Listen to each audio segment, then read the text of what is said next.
Tuesday. Welcome to Nutmeg Sports on the HAN Network. I'm Rob Adams. Donald Eng is to my left. As I look outside, it had been a very nice day when both Grant Weiler, Andrew Mitchell, and I went and grabbed lunch a little while ago. Now, getting cloudy out there, Don. I'm a little nervous about lacrosse today over at Fairfield Ludlow High School.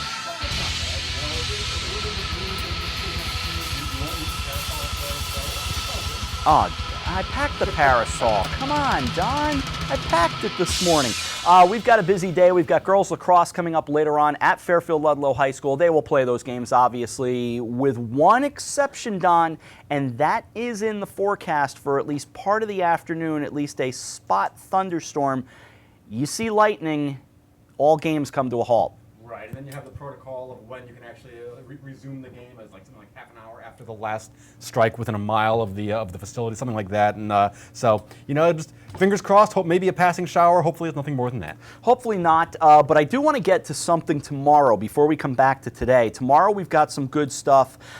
2 games have been added to the schedule, and they really came to us just after we went off the air. If you recall, I was kind of hinting yesterday that some things were going to be. Well, they are a reality tomorrow. Game number 1, boys lacrosse in Class M at 5 o'clock. It'll be New Fairfield and Daniel Han. Now, before you say, wait, what? FCAC? No, they're not.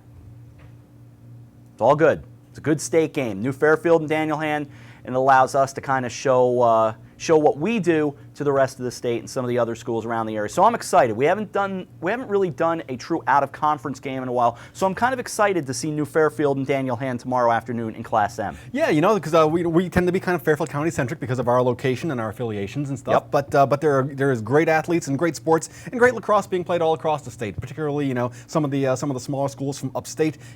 Very good. It's a very good chance for us to kind of get exposed to them and vice versa. Yep, it'll be fun to do it. Again, hasn't happened here on the HAN Network in a while. We used to do a lot more of kind of the out-of-conference games that, thought would be kind of fun to go out and do. But again, the affiliation with the FCAC being so strong, but this will give us a chance to see some other schools, which will be great. That's tomorrow at 5. Then at 7 tomorrow night, again, from Rafferty Stadium at Fairfield University, we'll have Darien and Ridgefield in a rematch. That's in Class L. And again, these are semifinal games. Winners are going on to play for a championship. Yes, and it's in Rafferty Stadium. Is a beautiful location. It's probably the largest. I think it's the Great largest lacrosse-only facility in the state. It's the perfect setting, a perfect place for a doubleheader. So that's where we'll be tomorrow. Happy to add those onto the docket. And they look like, unless something really strange happens, those will be the final 2 broadcasts of the year for us here, of the school year for us here on the HAN Network. I was telling my colleagues, Don and everyone else yesterday, that 117 games since last September.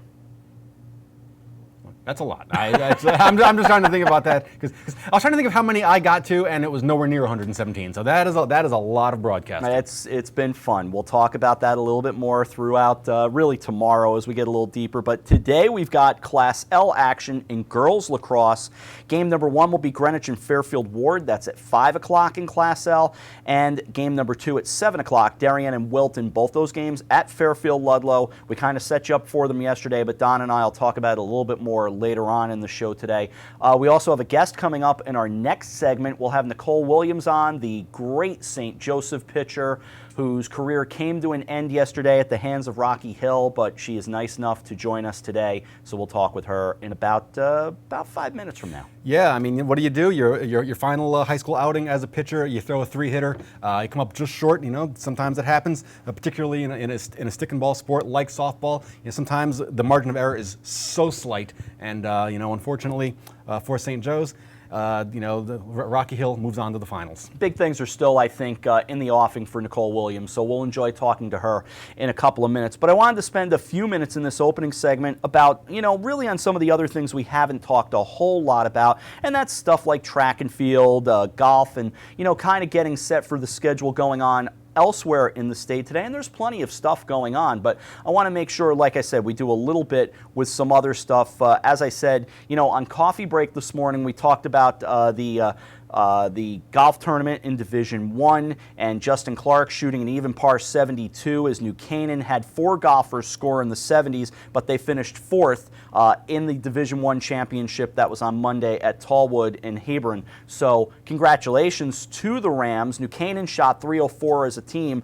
but 4 strokes off the lead with Simsbury and Xavier, the co-champs, at 300, Staples at 303, and Darien, who I thought would have a better tournament, they came in at 305, so in fact a stroke behind the New Canaan Rams, which I know they'll feel pretty good about in New Canaan. Yeah, I mean, that's another one. You play that many rounds. 300 strokes or so for the winning for Simsbury and Xavier, and there's a 1-stroke margin of victory. That's that's some intense competition. I did promise to make good on talking about D3 since Grant Weiler, the very own Grant Weiler from Weston, who is part of the Weston golf team, didn't play yesterday, but nonetheless, in D3, the Trojans finished 7th, tied with Lewis Mills. Killingly, however, won the state title with a combined 310. Robert Waltzman of Weston was the top local player from Division III from our market. He had a score of 79. And congratulations to Joel Barlow as well from Division II. They had a 4-shot championship win over Berlin and Notre Dame of West Haven with Michael Brown shooting a 74. And as the old joke goes, and I use it every time, I wish I could shoot 74, just not on one hole. Yeah. Well, you shoot a 74. You take 74 strokes, pick up the ball, and walk off the course. That's the way you do it. That's kind of the way I got to do it. Just kind of scanning some of the other FCI schools. St. Joe's finishing 17th in the Division III finals. They're shooting a 372. That is 88 strokes above par. And as you mentioned, Killingly winning with a 310 in Division III. And then today we have the Division IV playoffs, and the girls' finals are today at Tashawa Knolls. Yep, I believe those are already done. I'm going to take a look at those as soon as I can to see if I can get you a score on those. But I do also want to take a moment and congratulate some track and field athletes as well, including Kanaje Brown, who we've talked about here on Nutmeg Sports. She's been an Athlete of the Week champion. In this case, you're getting a look at the great Hannah DeBalzi, of course, and just how well she ran at Staples. Hannah did win. She won in the 3,200 with a time of 10:33.26. Emily Philippides of Greenwich won the 800 in 2:11.90, but Kanaje Brown won the 100-meter dash at the State Open with a time of 11.98. Bloomfield won the overall girls title, Danbury 5th, with Wethersfield winning the boys and Danbury finishing 4th there as well. So congratulations to everyone involved in that. Yeah, I'm just looking at, again, a lot of strong performances by some of the local schools. Greenwich 8th, Ridgefield 9th, and then right here, our hometown folks from Shelton High School finishing 10th at the State Open. And I'm looking at what you just sent over to me. I think it's an incomplete. It's like a partial, it looks to me. That's... Yep, this just can't. You're right. It is partial because they don't have scores in for teams, right. For some of the other teams. Staples, Farmington, not in yet. Yeah, I can tell you, Emily Cohen of Darien shot a 9 over today with an 81 at Tashawa Knolls. But that's about all I can tell you. Three scores reported so far. So yeah, not enough there. So I'm sure they're still kind of compiling them and getting everybody off the course, shotgun start, and all that stuff. Yeah, so we'll get those results as soon as they come in. In the meantime, onward. Onward and upward. Was there a Division IV? Any details on D4? I didn't see it. That's the only. Let me see. I've got it here. Oh, you do? Okay. I will take a look. Yeah, you've got really players from outside of our region, with the exception of Anthony Bouvier of Notre Dame of Fairfield, shot a 6 over 78. So congratulations to him. But Nicholas Pearsall of Portland, which is up near Middletown, he shot a 3 under. Right now, that would be the leading scorer. Yeah, it's the only red number I'm seeing on the board right now. That is, pretty impressive. Not an easy sport, so I give them a lot of credit. Portland right now would, in fact, have the best overall score, and by far, they would have a 22-stroke lead on both Litchfield, Morgan. 22 strokes with a 306 for Portland, the team of Nicholas Pearsall, John Twitchell, James Kelly, Andrew Tamaro, and John Lucas. So congratulations to those guys, but you got to get all the way down a little further before you'll come up with Notre Dame of Fairfield, as I mentioned a little earlier. So, but D3 is kind of out of our immediate region, but not out of the state. Thus, no, it's not. And also in Division IV, Trinity Catholic, by the way, number 17. There they are. They're right behind Griswold. Trinity shot a 376 today. The team of John Galatro, Mike Malgano, Claudio Fideleo, Matt Lombardo, and Nick Wendell combining to shoot 376. Very good. So good stuff there from, again, sports that we don't get to do quite as much with. And we were talking with some potential guests today, so we've got some good people in the offing over the next, really next couple of days, I hope. Yeah, if everything comes together, we'll have some really fun shows. That's something to look forward to. I can tell you, and again, this is pending, but Stephen Klaus and AJ Fabry of Ridgefield are expected to be here tomorrow. They've been interning at the Ridgefield Press, so we're hoping to have them on. AJ, for instance, played some baseball and was also quarterback of the football team, so we're hoping those guys will join us on tomorrow's show. We're looking into Rich Brereton of Darien for next week. I think we've alluded to he's going to play baseball in a tournament in which he's representing Great Britain. So that'll be kind of cool. I was exchanging messages with his dad earlier today, and we're looking forward to that as well. Grant's trying to give me the wind-up sign, meaning I need to take a break. I know. He's shaking you off? That's either a veteran move or Eric Gendron's barking at him. I'm not sure which. But one way or another, we will take that aforementioned timeout. Nicole Williams, when we come back, we continue on Nutmeg Sports right after this on the HAN Network. Had a sports injury or slip and fall that needs immediate care? Coastal Ortho Express Urgent Care gives you direct access to an orthopedic specialist fast without an appointment. Biking, golf, tennis, soccer, whatever the sports injury is, sprain or fracture, Coastal Ortho Express can help. Coastal Ortho Express Urgent Care open Monday through Saturday in the iPark building at 761 Main Avenue in Norwalk, or go to coastalorthoexpress.com. That's coastalorthoexpress.com. Like them on Facebook. Do you need help reaching or maintaining your fitness goals? For over 20 years, Mike Pernice has tailored his time and expertise to clients on both coasts whose schedules demand flexibility and accountability. Mike is a certified lifestyle manager and has been called upon to help his clients eliminate negative behaviors such as coping with stress, improving their time management, setting realistic life goals, and cutting down compulsive behavior. If you're ready to start working toward a more energetic, productive, and healthier you, call Mike Pernice. It's time to come back to hometown banking, where people are taken into account, not just balances, where community comes first, a place where there's more than one kind of interest, where automation will never replace consideration, where they not only know your name, they know your dog's name too. It's time to expect more. It's time to bank well. Bank smart. Bank local. Bank well. For more than 50 years, Triple S has been Fairfield County's expert service for carpet, upholstery, and drapery cleaning. We provide the best in repairs and in-depth restoration, understanding fabrics and how to properly clean and restore them. Our staff will come to your home to clean your wall-to-wall carpet to perfection. We can also pick up your fine carpets and bring them to our facilities. With locations in Norwalk, Stamford, and Stratford, Triple S will get the job done fast, big or small. At Triple S, you can count on our people as well as our cleaning. Find us at triplesclean.com or 203-847-8000. I'm Kate Chaplinsky. Join us for Coffee Break, weekdays at 11 to get the latest Connecticut news, weather, high school sports, and more. News doesn't get any more local than on Coffee Break on the HAN Network.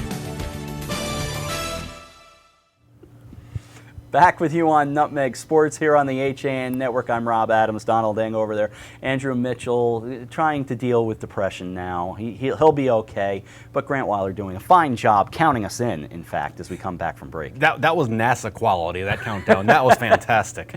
Andrew was so excited because he was the one who was going to make the outgoing phone call to our guest to be able to say hello to the guest, and Don and I, well, we jumped the route, as they say in football. We will bring in our guest right now, and somebody who had a wonderful career. We saw her last year pitch for St. Joseph, and then we saw her this year a few times as well, and it's Nicole Williams. Nicole, Rob, and Don, how are you? Hi, good. How are you?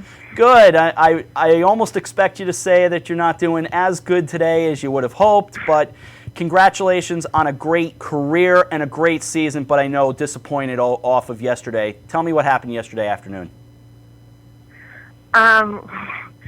Well, we kind of were going in, we were excited, and then it just didn't turn out how we were hoping.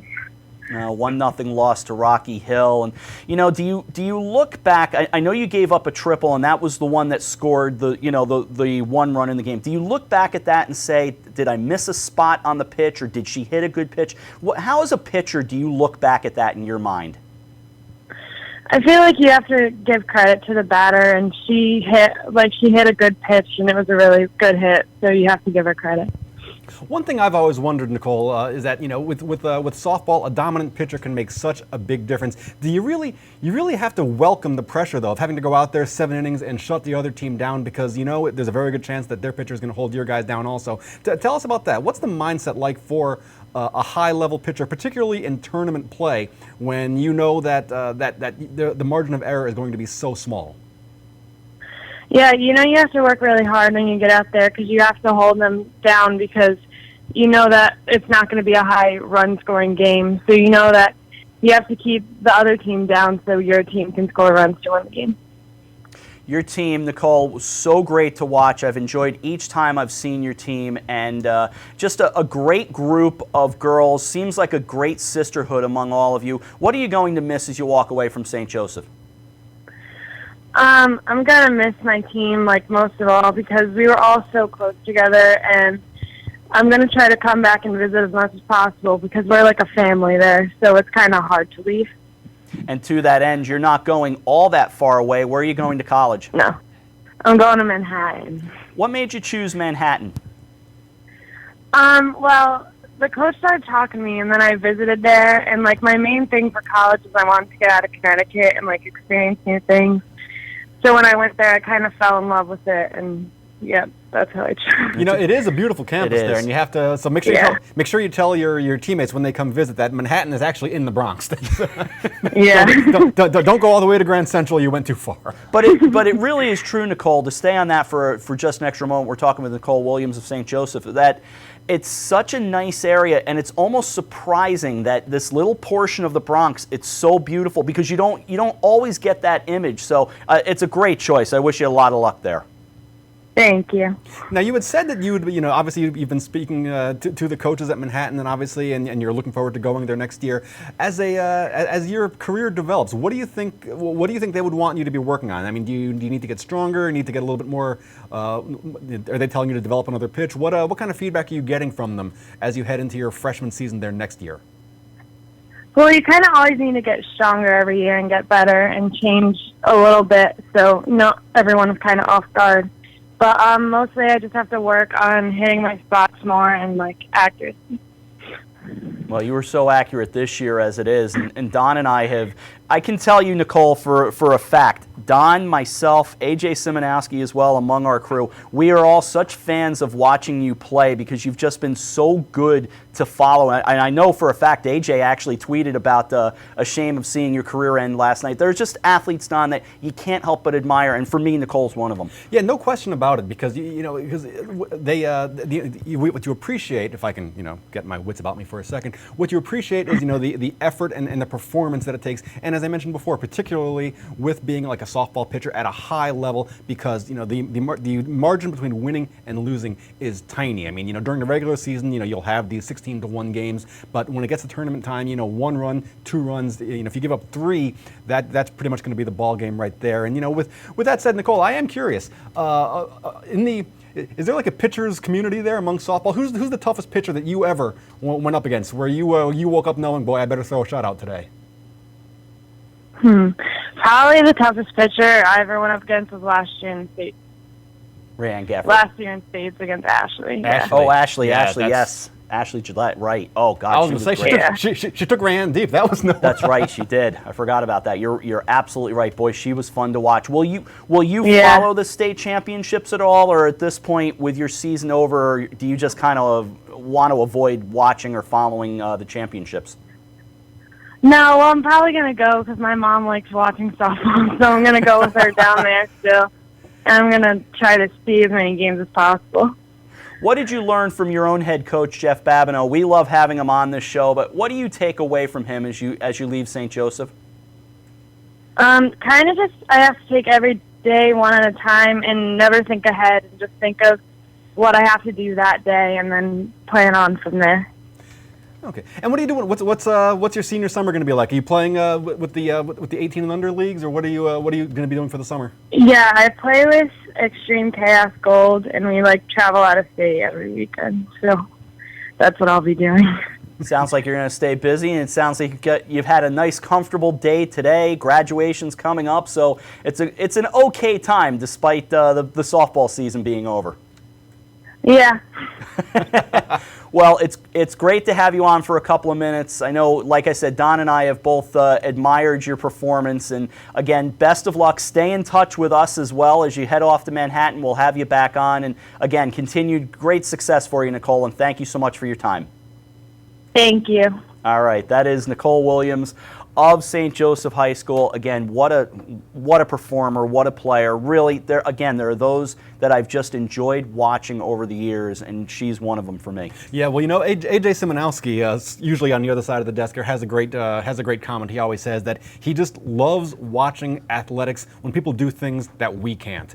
And it's very true. And throwing a softball with that kind of velocity, that kind of movement, and that kind of control, and doing it, pitch after pitch after pitch after pitch with no margin of error. It just, it really is exciting to watch. And to finish that thought, not only they do it at a very high level, but you like athletes that are very grounded, good to talk to. For me, there's a Mark Ivanchek that I always flash back to. That young man has just been nothing but great to talk to each time I've spoken with him. So just athletes that you can't help but admire, and you wish them a lot of luck moving forward. Let's take another break here on Nutmeg Sports. We'll come back with more of the program. Get you ready for lacrosse as we come back right after this on the HAN Network.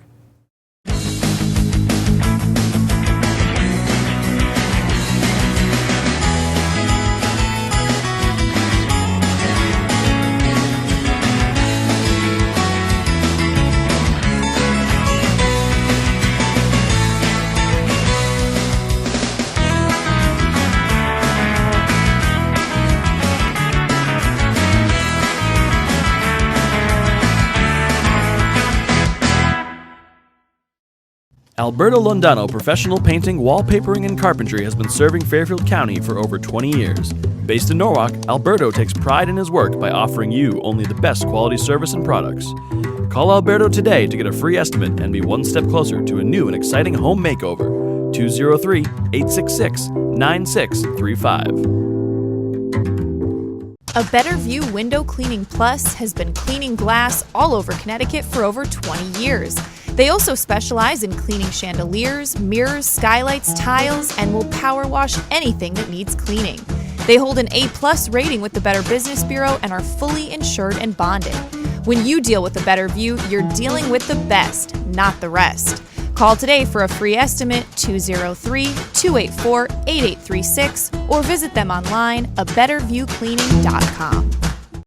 Walter Stewart's Market in New Canaan is your time-saving local shopping destination for the best of spring. Find many of your favorite products, from great specials on everyday items to the freshest organic produce, artisanal cheeses, and grass-fed steaks. Chop off your knives to be sharpened. Grab a beautiful bouquet of spring flowers and stop in next door for a wine tasting. Plus, their personable staff is always ready to lend a helping hand. So stop in to Walter Stewart's Market, 229 Elm Street today, or shop online at stewartsmarket.com. I'm John Kovach. I'm a newspaper editor. I'm a high school football coach. I'm a television presenter, and I want you to love fishing as much as I do. Tune in to Yankee Fisherman, Thursdays at 1 on the HAN Network.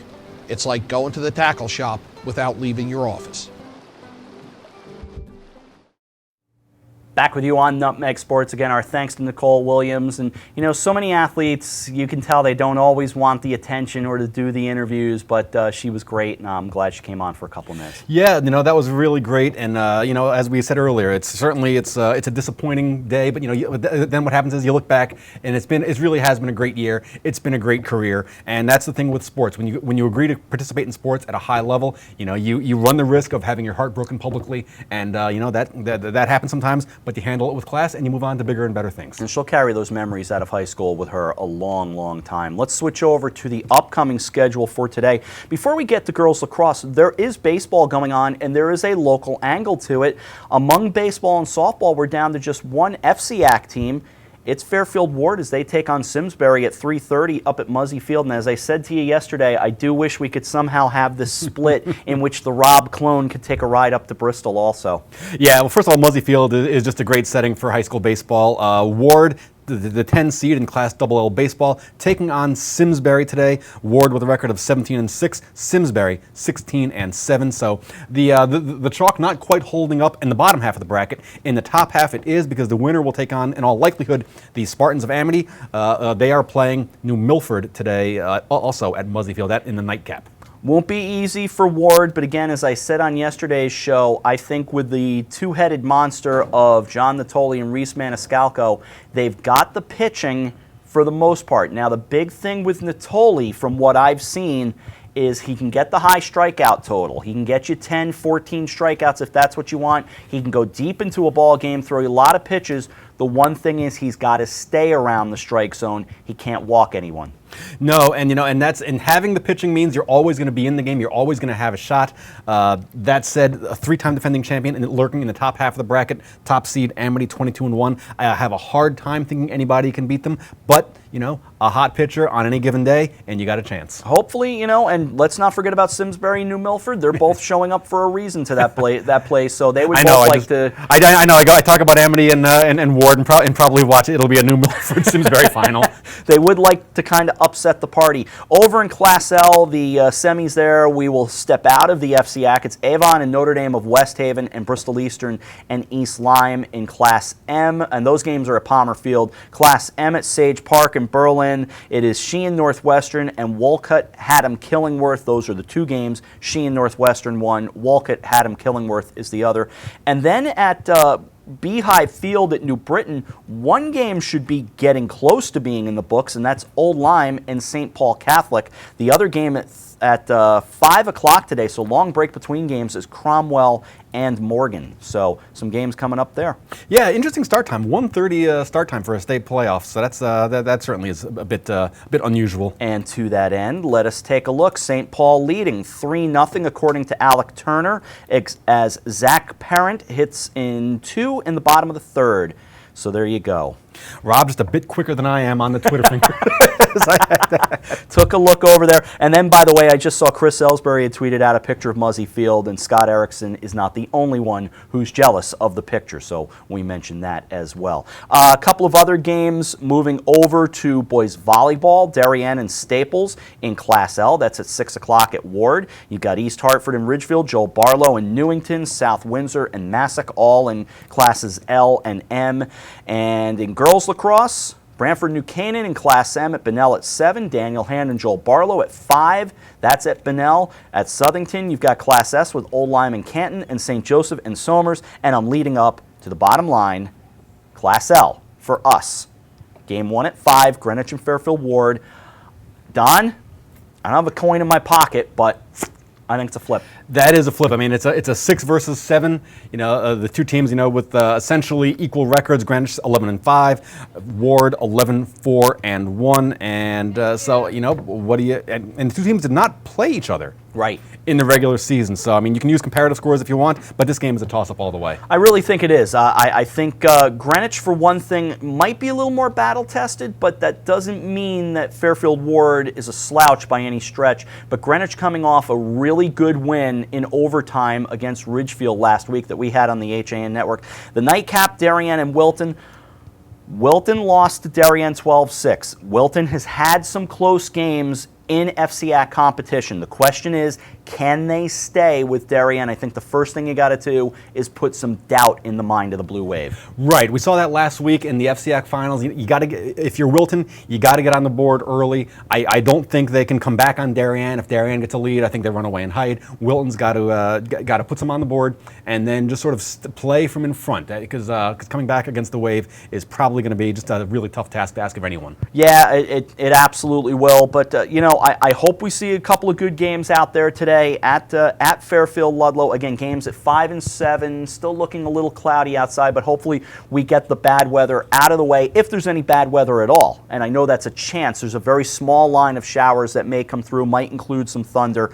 If it happens, I hope it happens before 5 o'clock and they get it out of the way. Yeah, I mean, the latest forecast I saw was about a 30% chance, in like that 3 o'clock hour. So we'll see that field. I believe that field does drain pretty well, so it should be a go regardless. So you got to create, if you're Wilton, you got to create a little bit of doubt, and you got to get some offense out in front of Carly Shadell, get some passes past her into the net. She's very good in net. I think that'll be a big key in this game. And of course, always in lacrosse, face-offs are everything. Right, and we saw that against New Canaan. New Canaan actually executed their game plan perfectly, I thought. They controlled the ball, they put goals on the board, and then in the second half, they couldn't get a face-off. They just didn't have the possessions to try and maintain that momentum. That's where Darien really made their comeback.